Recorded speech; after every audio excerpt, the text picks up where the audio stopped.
नमस्कार, बिहार झारखंड में आपका स्वागत है। मैं हूं आपके साथ भावना त्रिपाठी। खबरों में आगे बढ़ेंगे, लेकिन उससे पहले एक नजर सुर्खियों की ओर। दरभंगा पहुंचे राज्यपाल राजेंद्र विश्वनाथ आलेकर। राज्यपाल को मिथिला की परंपरा के अनुसार किया गया स्वागत। साहित्य पर आयोजित महोत्सव में राज्यपाल ने ली शिरकत। रांची कांग्रेस प्रदेश कार्यालय में सीट शेयरिंग को लेकर हुई बैठक। अब तक उम्मीदवारों की घोषणा पर नहीं बनी सहमति। केंद्रीय आलाकमान पर टिकी है सबकी निगाहें। झारखंड उच्च न्यायालय ने पूर्व विधायक ममता देवी की सजा पर लगाई रोक। कार्यकर्ताओं ने अभिनंदन समारोह का किया आयोजन। उच्च न्यायालय के प्रति जताया आभार। बोकारो में नारी सशक्तिकरण को लेकर बैठक आयोजित। मतदान केंद्रों में व्यवस्था को लेकर हुई चर्चा। डीसी समेत तमाम महिला पदाधिकारी रही मौजूद।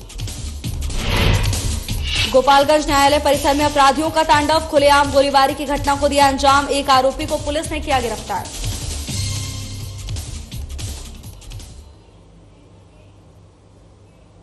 बिहार के राज्यपाल राजेंद्र विश्वनाथ आलेकर 3 दिवसीय चंद्रगुप्त साहित्य महोत्सव 2024 में शामिल होने दरभंगा पहुंचे। आपको बता दें कि आयोजित महोत्सव में राष्ट्रीय स्तर के साहित्यकारों, विचारकों, चिंतक सहित अन्य भाग ले रहे हैं। वहीं राज्यपाल के कार्यक्रम स्थल पहुंचने पर मिथिला के परंपरा के अनुसार उनका स्वागत किया गया। राज्यपाल के दरभंगा आगमन को लेकर सुरक्षा के पुख्ता इंतजाम किए गए थे।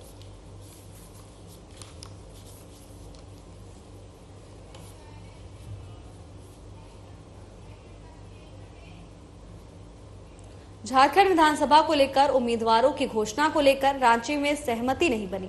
अब सबकी निगाहें केंद्रीय आलाकमान पर टिक गई हैं। झारखंड कांग्रेस प्रदेश कार्यालय में सीट शेयरिंग को लेकर उच्च स्तरीय बैठक की गई। बैठक झारखंड कांग्रेस प्रभारी गुलाम अहमद मीर की अध्यक्षता में की गई, जिसमें प्रदेश अध्यक्ष केशव महतो, कमलेश, पूर्व अध्यक्ष राजेश ठाकुर के अलावा प्रदेश स्तरीय कई पदाधिकारी मौजूद रहे। बैठक में कई नाम पर मंथन भी किया गया, लेकिन कई अड़चनों के बाद किसी के नाम पर सहमति नहीं बनी। 3 राउंड की बैठक के बाद प्रदेश पदाधिकारी केंद्रीय आला कमान की सहमति लेंगे। इसके लिए प्रदेश कमेटी के पदाधिकारी कांग्रेस वर्किंग कमेटी के समस्त प्रत्याशियों के नाम की लिस्ट रखेंगे, जिस पर अंतिम निर्णय लिया जाएगा। ये न तो अचानक ही मीटिंग हुई तो न विशेष है। हमारे यहाँ चुनाव प्रक्रिया में ब्लॉक, डिस्ट्रिक्ट और प्रदेश, ये 3 स्तर की प्रोसेसिंग होती है। ब्लॉक और डिस्ट्रिक्ट ने ऑलरेडी कर रखा था और प्रदेश से प्रोसेसिंग हो रही है। आज जो प्रदेश कमेटी से लिस्ट निकलेगा ये जाएगा स्क्रीनिंग कमेटी में। उसके लिए ऑलरेडी टीम डेजिग्नेटेड है, वो भी यहाँ 2 महीने से अपना चेक क्रॉस चेक कर रहे हैं। सो दैट कोशिश करें शफाफियत के साथ, मेरिट के हिसाब से और ग्राउंड से रिलेटेड कैंडिडेट्स हमारे हो। तो इसलिए आज ये अब स्क्रीनिंग में जाएगा। कल का दिन छोड़ के सीईसी में जहां फाइनल डिसीजन होगा। हमारी कोशिश है हमारे कैंडिडेट्स का ऐलान जितना जल्दी हो सके लिंगरान ना हो। तो मेरे ख्याल से 20 तारीख शाम तक हम अपना पहला लॉट अनाउंस करने के काबिल। विधानसभा चुनाव को लेकर सूबे में आचार संहिता लगी हुई है।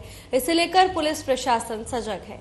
इसी क्रम में गढ़वा में झारखंड और छत्तीसगढ़ का बॉर्डर गोदरमाना में वाहन जांच अभियान चलाया गया। इस अभियान के तहत आने जाने वाली गाड़ियों को चेक किया गया, जिसका जायजा लिया हमारे गढ़वा संवाददाता सोनू गुप्ता ने।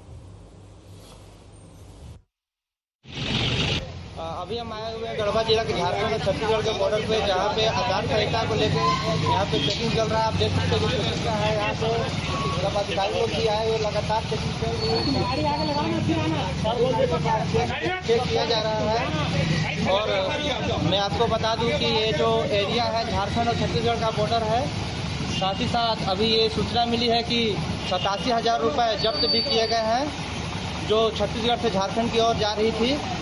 और यहाँ पे रंका एसडीएम साहब रुद्र प्रताप देव और एसडीपीओ रोहित सर यहाँ पे उपस्थित है। लेकिन जब हम उनसे बातचीत किए तो उन्होंने बोला कि हम अभिप्राय अधिकारी नहीं है, इससे हम अपनी प्रतिक्रिया को नहीं दे सकते हैं। मैं सोनू गुप्ता, गढ़वा से साझा। झारखंड विधानसभा आम निर्वाचन 2024 को लेकर पश्चिमी सिंहभूम जिला निर्वाचन पदाधिकारी सह उपायुक्त कुलदीप चौधरी ने प्रेस को संबोधित किया। प्रेस कॉन्फ्रेंस के दौरान उन्होंने अधिसूचना जारी की, साथ ही मतदान संबंधी जानकारी भी साझा की। झारखंड में विधानसभा चुनाव की तारीखों का ऐलान हो गया है, जिसके बाद अब प्रशासन एक्टिव मोड में नजर आ रहा है। तो वहीं विधानसभा चुनाव को लेकर पश्चिमी सिंहभूम के जिला निर्वाचन पदाधिकारी और उपायुक्त कुलदीप चौधरी ने एक प्रेस कॉन्फ्रेंस की। इस दौरान उन्होंने अधिसूचना को लेकर जानकारी साझा की। इसके साथ ही मतदान को लेकर भी उनकी ओर से तमाम अहम जानकारियां साझा की गई हैं।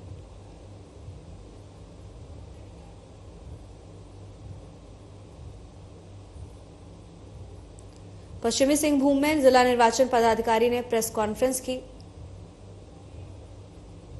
विधानसभा क्षेत्र चाईबासा, मंझगांव, जगन्नाथपुर, मनोहरपुर और चक्रधरपुर का संबंधित रिटर्निंग ऑफिसर के द्वारा नोटिफिकेशन जारी कर दिया गया है, जिसके अंतर्गत पांचों विधानसभा क्षेत्र के लिए नियत समय 11:03 शाम तक उनके संबंधित रिटर्निंग ऑफिस के जो कार्यालय में नामांकन की प्रक्रिया की जाएगी। तो गजट अधिसूचना जारी करने की तिथि आज 18 अक्टूबर है। नामांकन दाखिल करने की अंतिम तिथि 25 अक्टूबर तक है। स्क्रूटनी यानी कि संवीक्षा की तिथि 28 अक्टूबर है। नाम वापसी की तिथि 30 अक्टूबर है। मतदान की तिथि 13 नवंबर एवं मतगणना की तिथि 23 नवंबर। साथ के साथ जो मतदान के लिए जो समय है वो भी अपने नोटिफिकेशन में जो नोटिस ऑफ इलेक्शन उनके द्वारा जारी किया गया है उसमें दिया गया है। सभी विधानसभा क्षेत्र के लिए एक बार हम जो मतदान का जो समय है वो आपको बता देते हैं। 52 चाईबासा अनुसूचित जनजाति, 46 मतदान केंद्र संख्या 75 से 79, 75 to 89, मतदान केंद्र संख्या 235 से 249, मतदान केंद्र संख्या 267 से 282। विधानसभा में प्रातः 7 बजे से शाम 4 बजे तक मतदान होगा। शेष 238 जो मतदान केंद्र हैं उनमें प्रातः 7 बजे से शाम 5 बजे तक मतदान होगा। 53 मंझगांव अनुसूचित जनजाति, प्रातः 7 बजे से शाम 5 बजे तक सभी मतदान केंद्रों पर मतदान होगा। झारखंड विधानसभा चुनाव का आगाज हो चुका है। बात हजारीबाग की करें तो शुक्रवार को किसी ने भी नामांकन पत्र दाखिल नहीं किया, जबकि 3 नामांकन पत्र की बिक्री हुई है, जिसका जायजा हमारे हजारीबाग संवाददाता प्रमोद खंडेवाल ने लिया। हजारीबाग की बात कर रहे हैं, वही झारखंड विधानसभा का आगाज भी हो चुका है। आपको बताते चले कि अगर 18 अक्टूबर अगर आज की हम बात करें तो एक भी नामांकन पर्चा किसी ने दाखिल नहीं किया। वहीं 3 नामांकन पर्चा जरूर बिके हैं, तीनों निर्दलीय प्रत्याशियों ने लिया है, जो प्रशांत कुमार वर्मा, विक्रम कुमार राणा और सत्यनारायण पांडे ने लिया। आपको बताते चले कि 18 अक्टूबर से 25 अक्टूबर तक नामांकन दाखिल करने की तिथि है। अगर दूसरे सिरे से अगर हम बात करें तो अब तक न कि बीजेपी और न कांग्रेस ने अपने प्रत्याशियों की घोषणा की है। अब देखना लाजमी होगा कि ये 2 पार्टियां कब तक अपने प्रत्याशियों की घोषणा करती है। अपने सहयोगी कैमरामैन के साथ प्रमोद खंडेलवाल, साधना प्लस न्यूज, हजारीबाग। जमशेदपुर पूर्वी विधानसभा के लिए निर्दलीय प्रत्याशी के रूप में समाज सेविका कंचन सिंह ने नॉमिनेशन फॉर्म खरीदा। मौके पर कंचन सिंह ने कहा कि जमशेदपुर पूर्वी विधानसभा से लोगों का प्यार और आशीर्वाद मुझे मिल रहा है, इसीलिए चुनाव मैदान में खड़ी हुई हूँ। मैं आज आई हूँ अपना नॉमिनेशन फॉर्म लेने के लिए, क्योंकि आज से नॉमिनेशन फॉर्म निकल गया है। मैं कंचन सिंह निर्दलीय प्रत्याशी पूर्वी सिंहभूम से, और मैंने इस बार बिल्कुल ही ठान लिया है कि पूर्वी विधानसभा से मैं निर्दलीय चुनाव लड़ूंगी, क्योंकि मैं राजनीतिक दल से मतलब बिल्कुल धरातल से जुड़ी हुई हूँ और लोग मुझे समाज सेविका के नाम से जानते हैं। लोगों के दिलों में मैं बसी हुई हूँ। आज 7 सालों से मैं जो हूँ बिल्कुल ही उन लोगों के लिए सदैव 24 घंटे जब जिसको जैसा जहाँ जरूरत पड़ा है मैंने उनको सहयोग किया है। और राजनीतिक दल में होने के बावजूद उसमें भी मैं थी, तो वहाँ पर भी मैंने दूसरे के लिए भी उसमें बहुत उनके जो है झंडे ढोए हैं। और उसके बाद मैंने ये देखा है कि सभी लोग जो है अपनी जनता से झूठे वादे करके, उन्हें झूठी दिलासा दे करके, उनके सपनों को दिला करके दिखा करके। झारखंड उच्च न्यायालय ने रामगढ़ की पूर्व विधायक ममता देवी की सजा पर रोक लगा दी।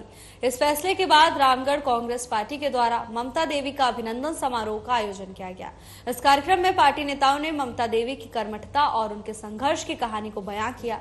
वहीं इस मौके पर पूर्व विधायक ममता देवी ने झारखंड उच्च न्यायालय के प्रति आभार व्यक्त किया।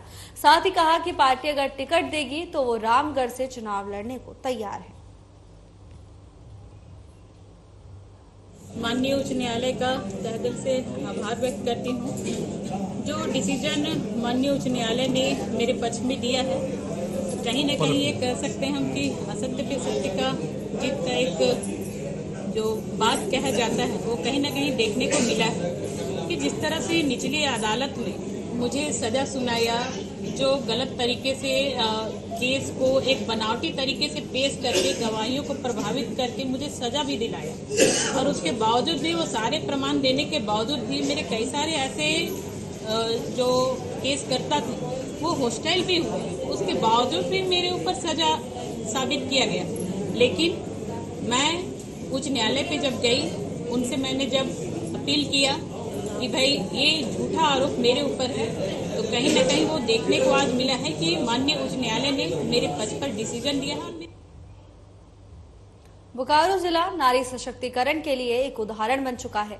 बोकारो जिले में वर्तमान में लगभग 1 दर्जन महिला पदाधिकारी जिले की उपायुक्त सहित पद स्थापित है। उपायुक्त विजया यादव की माने तो महिलाओं के माध्यम से इस बार वोटिंग परसेंटेज को बढ़ाने का काम किया जाएगा। इसको लेकर आज सभी बीएलओ, सेविका और सहायिकाओं के साथ बोकारो टाउन हॉल में डीसी समेत तमाम महिला पदाधिकारियों ने बैठक की। बैठक के दौरान मतदान प्रतिशत बढ़ाने और मतदान केंद्रों में व्यवस्था को लेकर चर्चा की गई।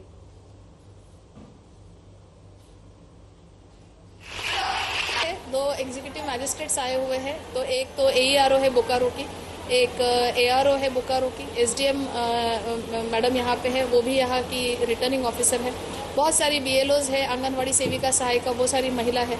और मुझे लगता है पॉजिटिव नोट पे इन लोगों को मोटिवेट करने के बाद ये जरूर बदलाव लाएंगे। कितना टारगेट रखा है? अरे हम तो चाहेंगे तो 70-80% एकदम वोटिंग हो जाए, बट मुझे लगता है अगर हम 60-65 को भी क्रॉस करेंगे तो that would be a big achievement. PLOs को हम आमने सामने बिठा के शिफ्टिंग वाले लिस्ट को सॉर्ट आउट करेंगे। साथ ही साथ 3 दिन पहले बूथ को कैसे तैयार करना है, एश्योर्ड मिनिमम फैसिलिटीज के तहत उनको क्या क्या योजनाएं करनी पड़ेगी। अपनी मांगों को लेकर इंकनगरसराय नगर पंचायत के वार्ड पार्षदों ने नए कार्यपालक अभियंता के विरुद्ध मोर्चा खोल दिया है। शुक्रवार को वार्ड पार्षद संघ ने कार्यपालक अभियंता के तानाशाही रवैया और विकास कार्य में रुचि नहीं लेने का आरोप लगाते हुए अनिश्चितकालीन धरना दिया। धरना में शामिल वार्ड पार्षदों ने कहा कि हमारे 7 सूत्रीय मांगे हैं और हमारी मांगे पूरी होने तक धरना जारी रहेगा। वहीं कार्यपालक पदाधिकारी प्रणव कुमार ने अपने ऊपर लगे आरोपों को निराधार बताया। साथ ही कहा कि मैं इंकनगरसराय नगर पंचायत के विकास के लिए प्रतिबद्ध हूँ। रुचि बस यही देते हैं कि कभी बिहार शरीफ में बैठक है, कभी फलाना जगह है, अनुमंडल में जाना है, हमेशा बस यही बोलते हैं। हम अपने जितने वार्ड पार्षद हैं, हमारे वीसी मैडम आंटी हैं, हम सब एक हैं, बस हमें काम चाहिए और कुछ नहीं। आज क्या कर रहे हैं? आज तो हम सब धरना पर बैठे हुए हैं, अनिश्चितकालीन धरना है। बस काम के सिलसिले में, काम अगर स्टार्ट हो जाएगा तो हम लोग कोई भी विरोध नहीं करेंगे, सिर्फ काम करो। हमें अपने पब्लिक से वादा किए हैं, उन्होंने इतना विश्वास के साथ जिताया है कि हमारे धरना पर जो काम रुका हुआ है वो काम होना चाहिए। काम नहीं होगा तो फिर हम किस मुंह से जाएंगे उनके पास। अनिश्चितकालीन के लिए किया गया है, इसलिए दिया गया है कि हम लोग जीत करके आए हैं, जीतते हुए 2 साल हो गया है, फिर भी एक भी कार्य हम लोग धरातल पर नहीं कर पाए हैं। इसलिए हर पब्लिक जो है हम लोग को गाली देती है। हर कार्य के लिए पब्लिक जब कहती है हम कार्यपालक पदाधिकारी से मिलते हैं तो ढूल मूल रवैया अपना करके उस बात को काट देते हैं और कभी कहते हैं कि हम यहाँ मीटिंग है, कभी वहाँ मीटिंग है। नहीं, ये आरोप जो है बेबुनियाद है। मैं इंकनगरसराय नगर पंचायत के विकास के लिए प्रतिबद्ध हूँ। जब से आया हूँ काफ़ी कार्य जो पहले से चले आ रहे थे उनका क्रियान्वयन किया गया है। नल जल की 16 योजनाएं जो हैं वो चल रही थी, उनका क्रियान्वयन हो चुका है। इसके अलावा नली गली की 19 योजनाएं थी, जिसमें से 5 योजनाएं प्रगति पे हैं, बाकी योजनाएं लगभग पूर्ण हो चुकी हैं। इसके अलावा आचार संहिता के कारण जो टेंडर के माध्यम से 24 योजनाओं का चयन किया गया था, बिड वैलिडिटी एक्सटेंड होने के कारण उनको रद्द करना पड़ा। खबर चाईबासा से है, जहां एक भालू ने 3 लोगों पर हमला कर उन्हें घायल कर दिया। प्रत्यक्षदर्शियों ने बताया कि डोंका साई निवासी प्रिंस देवगम अपने घर के पास टहल रहे थे। उसी दौरान भालू ने उन पर हमला कर दिया। दिगंबर मुंडा पर भी भालू ने हमला किया। वहीं काती गुटू निवासी दुर्गा चरण पर भी भालू ने हमला कर उन्हें घायल कर दिया। तीनों घायलों को सदर अस्पताल में भर्ती कराया गया है, जहां उनका इलाज चल रहा है।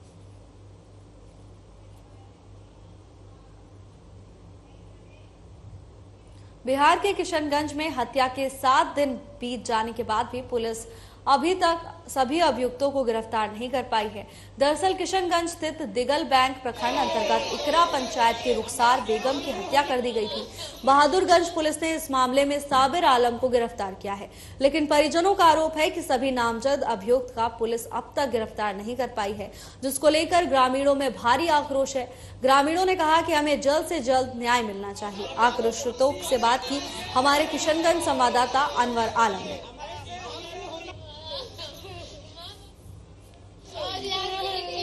मैं अभी मौजूद हूँ दिगल बैंक प्रखंड के जो है तारावर इकरा पंचायत में। यहाँ जो भीड़ देख रहे हैं, ये भीड़ का कारण है कि आप सभी को जानकारी होगा कि आज से 7 दिन पूर्व में जो है एक लोहागड़ा में अज्ञात लाश मिली थी। अज्ञात लाश के बाद उसका पहचान हुआ। रुखसार बेगम की एक महिला थी, उनकी पहचान हुई कि बोमावसी ताराबाड़ी की जो है वो एक बेटी है, उसी के रूप में हुई। और उसका मुख्य कारण क्या था, उनकी पति जो है किसी के प्रेम प्रसंग में जो है वो फंसा हुआ था। ये हजारों बार विरोध करने के बाद जो है उनके पति जो है उनका हत्या कर देते हैं। हत्या का मुख्य कारण होता है दहेज। लगातार जो है वो अपने पत्नी पर दबाव बना रहे थे कि आप अपने बाप से 5 लाख रुपए लेके आइए, उसके बाद मैं अपने घर में रखूंगा, नहीं तो मैं आपका मर्डर कर दूंगा। ये पेपर 2012 तारीख 8वां महीना 2024 को हम लोग यहाँ पंचायती रखे थे। वो पंचायती में वो कबूल किया था कि आज के बाद हम ये सब नहीं करेंगे, समझे, मारपीट नहीं करेंगे आज के बाद। तो गांव वाले समाज की बोले कि इसको बम्बई लेके जाओ, तो बम्बई में मारपीट क्यों कर रहा था, कारण क्या था? मारपीट दहेज के लिए 5 लाख रुपया के लिए कर रहा था। उससे पहले आप क्या पैसा वैसा दिए थे उनको? नहीं, कुछ भी नहीं, पैसा उसे नहीं दिए थे। अरे बेटी का जब शादी करवाए थे आप, दहेज दिए हैं बेटी को? हाँ, दहेज दिए हैं। फिर ये किस चीज का डिमांड?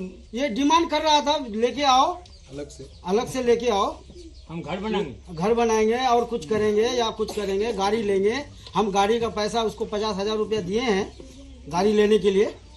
तो आपका आरोप है कि आप बेटी को जो पैसा नहीं दिए, उसके बाद आपका बेटी का जो है हत्या हो गई है। हाँ, हमारी बेटी का हत्या किया। और इसमें एक और मामला खुल के आ रहा है कि वो लड़का का किसी के साथ प्रेम प्रसंग था, तो क्या वो उनके परिजन भी जो है मिलके इनके साथ हत्या की है, उनके परिवार किया है, या सिर्फ अकेला ही लड़का? नहीं, अकेला तो नहीं कर सकता है सर, उनके साथ 2-3 आदमी और होगा। जी, हम बम्बई से करवाया। जब हमने फोन किया मेरी लड़की के मोबाइल में, तो फोन मेरा दामाद उठाया। उसने उठाया तो मैं बोला उसको कि मेरी बेटी का फोन तुम्हारे पास क्यों है? तो उसने कहा मैं फोन करने के लिए लिया था। तो मेरा बेटी फिर कहाँ है? गोपालगंज व्यवहार न्यायालय परिसर में अपराधियों का तांडव देखने को मिला, जहां अपराधियों ने खुलेआम गोलीबारी की घटना को अंजाम दिया है। इस घटना में कैदी विशाल सिंह कुशवाहा बाल बाल बच गए। इस गोलीबारी की घटना में एक अन्य कैदी गुलाम सरवर को गोली लग गई, जिससे घायल अवस्था में सदर अस्पताल में भर्ती कराया गया। उसकी नाजुक स्थिति को देखते हुए डॉक्टर्स ने उसे गोरखपुर रेफर कर दिया है। वहीं गोली मारने वाले एक आरोपी को पुलिस ने गिरफ्तार कर लिया है, हालांकि दूसरा भागने में सफल रहा।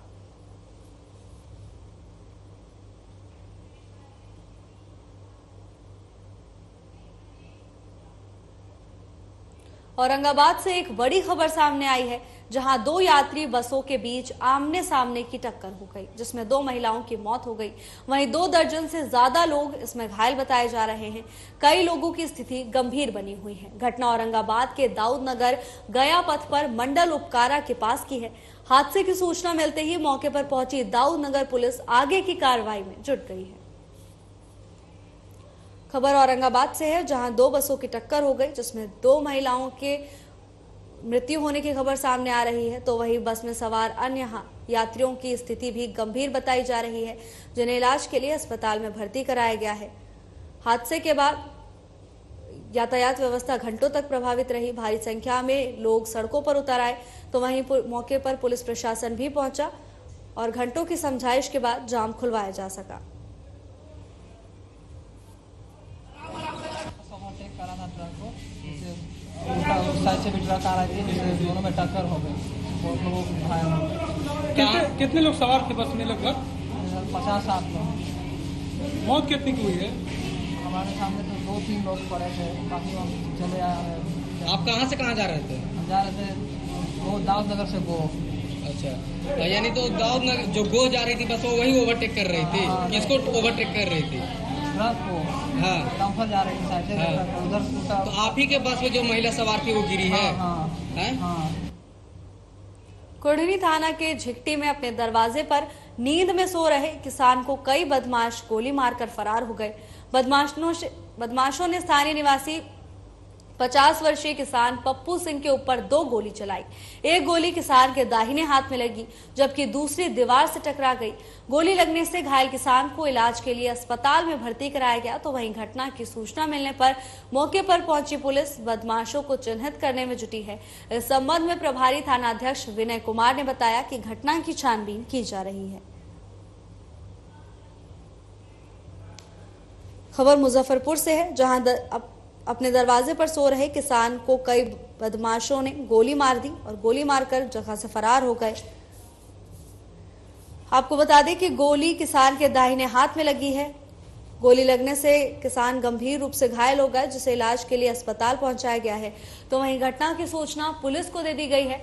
पुलिस ने मामला दर्ज कर लिया है और अपराधियों की तलाश में पुलिस जुटी हुई है। मुजफ्फरपुर में बदमाशों के हौसले बुलंद नजर आ रहे हैं, जहां अपने घर पर सो रहे एक किसान पर बदमाशों ने ताबड़तोड़ गोलियां चला दी, जिससे किसान गंभीर रूप से घायल हो गए। तो वहीं परिजन उन्हें अस्पताल लेकर पहुंचे, डॉक्टर्स उनका इलाज कर रहे हैं। पुलिस को मामले की सूचना दे दी गई है। पुलिस अपराधियों की तलाश में जुटी हुई है। सोने के बाद करीब 10 बजे में 2-4 मिनट पहले बदमाश आए, दरवाजे पर बाकी लोग घर चला गया था अंदर सोने के लिए, या अकेले सोते हैं दरवाजे पर सोए हुए थे, गोली चला दिया। ठीक है, 2 गोली चलाया और 2-4 गोली इधर उधर चल गया, जो वहाँ पर गिरा हुआ था। पुलिस को मिला है, हल्ला ही किए। पहली गोली लगने के बाद हल्ला किए, घर के आदमी बाहर निकला। भाई जब गोली लग गई है तो पहले तो आदमी को बचाने के प्रयास में लगेगा। कौन किधर गया इससे मतलब नहीं, उठाया, गाड़ी में लादा, भागा। कितने की संख्या में? 3 की संख्या में बता रहा है लोग। चतरा पुलिस ने जिले के इटखोरी थाना क्षेत्र के नवादा गांव में एक युवक के हत्या मामले का उद्भेदन कर लिया है। पुलिस ने मामले में शामिल मृतक के सगे भाई बहादुर भुइयां और चचेरे भाई लालधारी भुइयां को गिरफ्तार कर उन्हें जेल भेज दिया है। साथ ही पुलिस ने हत्या में प्रयुक्त इंडक्शन चूल्हा, पतीला और एक मोबाइल फोन बरामद कर लिया है। दरअसल मृतक का चचेरा भाई लालधारी भुइयां ने अपनी पत्नी के साथ अपने चचेरे भाई सकेंद्र भुइयां को आपत्तिजनक स्थिति में देखने के बाद उसकी हत्या कर दी। खबर चतरा से है, जहां एक युवक की हत्या का मामला सामने आया है। पुलिस ने हत्या की गुत्थी को सुलझा लिया है और आरोपी को भी गिरफ्तार कर लिया है। इसके साथ ही पुलिस ने हत्या में इस्तेमाल किए गए सामान को बरामद किया है और इसके साथ ही एक मोबाइल फोन भी पुलिस ने अपने कब्जे में लिया है। दरअसल मृतक का चचेरा भाई और अपनी पत्नी को आपत्तिजनक स्थिति में देखने के बाद आक्रोश में युवक ने कदम उठाया और अपने ही भाई की हत्या कर दी। 13 तारीख को थाना प्रभारी इटखोरी को एक सूचना मिली थी कि नवादा ग्राम में कब्रिस्तान के पास में एक बॉडी पाया गया है। तो उसी के निशानदेही में थाना प्रभारी पूरी टीम के साथ में गए तो पता चला कि वो बॉडी गांव के ही सिकंदर भुइयां की बॉडी है और वो जली हुई अवस्था में थी। उसे उठा करके लाया गया था, अपने घर पे लाया गया था। वहीं पर पुलिस की टीम पहुंची थी। एक हम लोगों के सामने एक ब्लाइंड मर्डर केस था, जिसकी चुनौती थी हम लोगों को इसका उद्भेदन करना। लेकिन 3-4 दिनों में, विगत 4 दिनों में इटखोरी थाना के थाना प्रभारी, वहाँ के सर्किल इंस्पेक्टर मंजू मैडम के द्वारा और पूरी टीम के द्वारा काफ़ी तत्परता दिखाते हुए और पूरी सतर्कता के साथ में इस केस का उद्भेदन किया। फिलहाल के लिए बस इतना ही। जल्द हाजिर होंगे नई अपडेट्स के साथ। नमस्कार।